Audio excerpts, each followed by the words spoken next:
Spoštovane in spoštovani, ker se moj čas počasi na Dunaju izteka.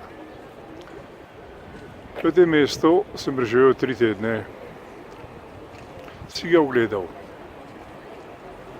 z različnih zornih kotov in sem želel predstaviti nekatere znamenitosti tega mesta tudi vam. A sem to uspel, ne vem. Vem pa, da je v bistvu mesto Dunaj res nekaj posebnega in vredno ogleda, vredno obiska. In prav je, da je to mesto del vašega razmišljanja, če boste želeli kam odpotovati in si zadovoljiti neke pozitivne želje. V Dunaju boste deležni velike in izjemne kulturne ponudbe. V Dunaju boste deležni multikulturnosti. Na Dunaju boste deležni poslovnosti. Na Dunaju boste deležni raznovrstnosti.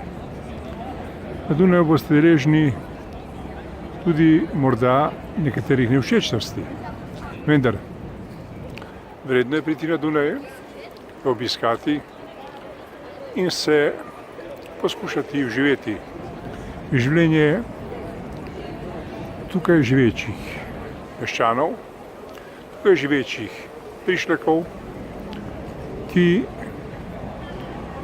so del tega mesta, ki so tudi del ustvarjalnosti tega mesta. In vredno je priti sem zato, da v bistvu lahko pokažejo zgodovino in lahko pokažejo tudi raznolikost. Morda je razlog, da so prvi na svetu po tem, da ponujajo svojim obiskovalcem, predvsem pa svojim meščanom, največ različnih področjih, je logično, da jih vidite in obiščete tudi iz tega razloga.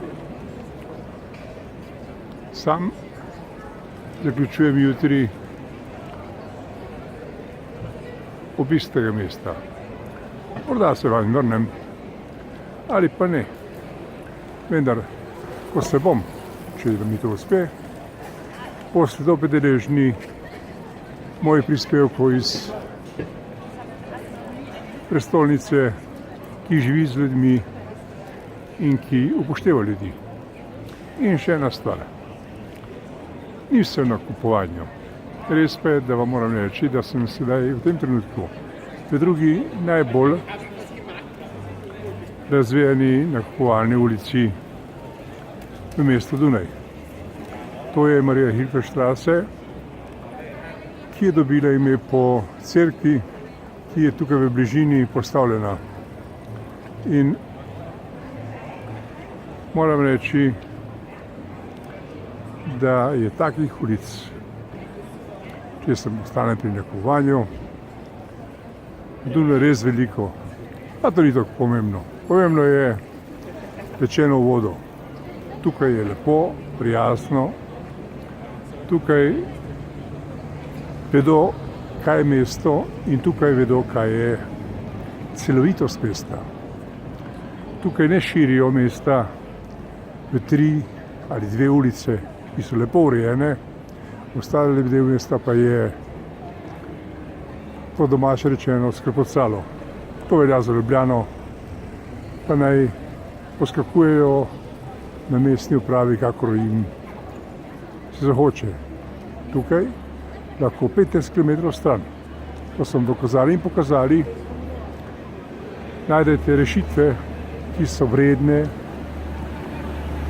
ogleda in vredne, da tam živite. In ti ljudje, ki tam živijo, se enako dobro počutijo kot ti tukaj. Zato skrbi ena zelo pomembna stvar. To je prometna ureditev.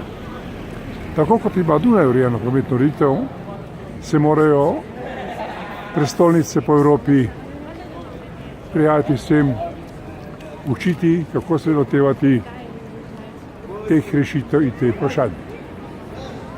Tu imate 3 vrste koles, tu imate sistem skuterjev, tu imate sistem električnih avtomobilov, tu imate sistem električnih avtobusov, tu imate sistem starih in novih tramvajev, tu imate sistem normalnih avtobusov in tu imate podzemno železnico. In v tej podzemni železnici so povezali vse, kar je potrebno, da meščani in prišleki, ali bolje rečeno turisti, lahko bivajo kjerkoli na Dunaju in se lahko mirno in hitro približajo središču, kjer je veliko dogodkov, kjer je veliko prireditev, kjer je veliko zgodovinskih stavb.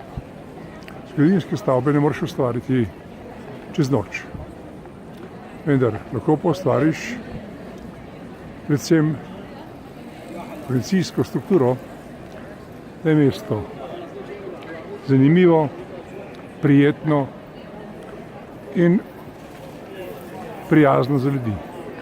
In to Dunaj je. Da?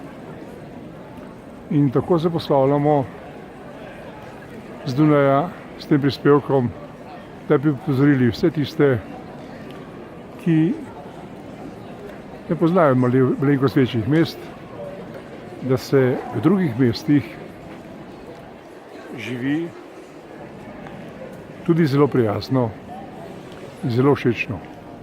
Mi smo veseli, da smo bili del tega mesta teh 3 tedne. In lep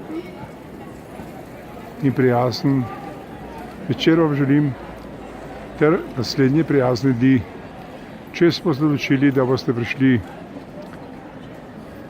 v mesto Dunaj. Mi pa se iz ulice, ki se imenuje Marija Hilferstraße, poslavljamo od vas do prihodnjič, če nam bo to uspelo, da se spet pojavimo tukaj. In lepo se imejte.